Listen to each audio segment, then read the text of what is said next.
Muvimbo Tenga and Glynis Bantham from Sisonke are joining me in studio. We're going to be speaking about the state of sex work in South Africa and whether or not sex work should be decriminalized.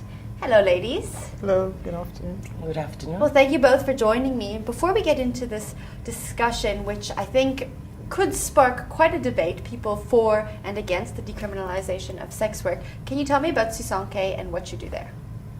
Okay, good afternoon. Good afternoon, viewers. Sisonke is a movement, the national movement for sex workers in South Africa. It's for sex workers, led by sex workers, and yes, it was formed in 2003. Okay. Yes. And Glynis, maybe you can tell us why we need an organization like this in South Africa. Okay, first of all, I'm Glynis Bantham, and I'm a lobbyist with Sisonke. So at the end of the day, I think my job is to lobby board councillors, the parliament, government, for decriminalization for sex work. Okay? So Sisonke was started in a sense of to watchdog to see how our human rights been violated to the community, police or whatever. So we deal with dehumanizing tactics of the sex work. If they violated or that, we deal with that. Okay. That's Sisonke. Now, I know Sisonke was involved in a campaign that happened just a short while ago called Sex at the Specs.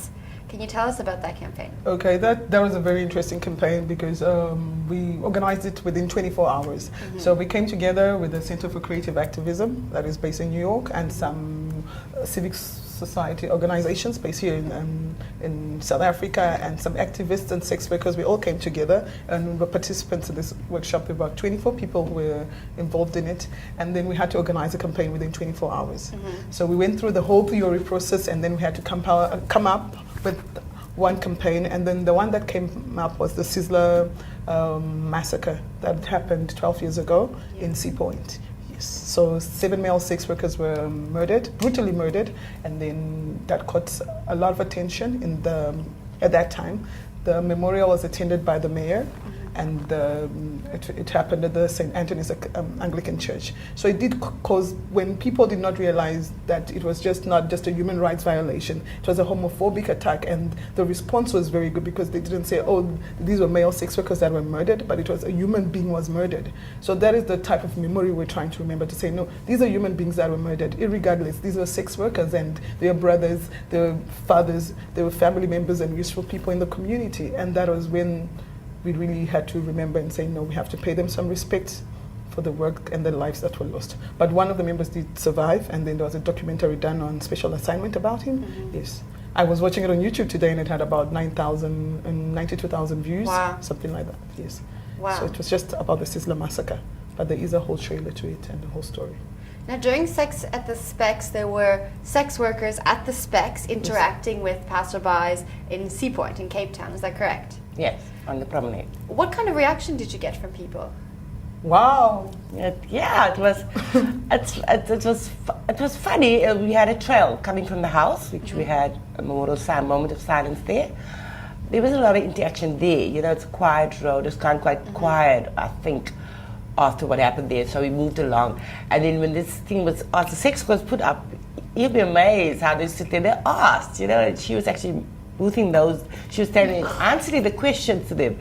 So I think for me, and it was amazing that, you know, we are conservative South Africans, you know, we are, but they came out and they talked and they stood. It was young, it was old, and there was actually a lady that said it's legal in their country, so she didn't know what to ask us. Yeah, one of the, I don't know what country she was. But I mean, the response was, I think it was great for that hour that we spent there. We spent an hour there. What kind of questions were people asking? I think people were asking, are you really sex workers? Because it was a whole bunch of activists and sex workers. And it was being able to see and have contact and take photos for the hashtag specs. And we had to send the photos to the parliamentarians, like ask the parliamentarian. I think it was one of those wow moments where people are like, we are human beings, we are part of the society, and the massacre did occur, and people were really, mixed feelings came about, but no one beat us up, so it means that the community was somehow engaging and a bit receptive of us being there, having a human touch and seeing us as human beings. Was that surprising to you that everyone was so open to hearing about sex work? Because we don't often talk about sex work. It's very much something that happens but not discussed. Was it surprising to you? For me, it was, in the sense I told you about the age. It was teenagers, middle, the old, because they do their jogging there, you Yeah. know. It's different types of people that are there.